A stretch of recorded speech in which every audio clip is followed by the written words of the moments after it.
So போய் வாயை பொத்திக்கின்னு பேசுறாரா? தினமணி வைத்தியலிங்கம் அவரை காலை தொட்டு கும்பிடுறாரா? நம்ம தானே கும்பிடுறோம், நம்ம தானே கும்பிடுறோம். எப்போவாது தினமணி வைத்தியநாதன் போய் அம்மா அப்படின்னு காலை தொட்டு கும்பிடுறாரா? அது என்னத்துக்கு பாப்பாத்திய பாப்பாங்க கும்பிடணும்? நம்மளுக்கு தானே அடிமை புத்தி. நம்ம தானே போய் காலை தொட்டு கும்பிட்டு அம்மா அம்மா அம்மா என்ன என்ன அம்மா. அதிகாரத்தை கையில் வைத்திருக்கிற காரணத்தினால் அம்மா. மனித ஆசைகளின் மீது தேரோட்ட தெரிந்தவர் ஜெயலலிதா. அது ஒன்றுதான் அவருடைய வெற்றி.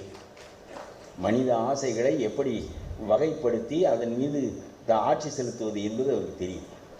இதுவரையிலும் தமிழ்நாட்டில் ஆட்சி முறைகளில் இந்தியாவிலே இல்லாத ஒரு முறையை ஜெயலலிதா கண்டுபிடித்தார். ஆகவே அவனவன் ஆசை, ஒருவனை பதவியில் வைப்பது, பிறகு அவனை எடுத்து விடுவது, பிறகு மீண்டும் அவனையே உட்கார வைப்பது.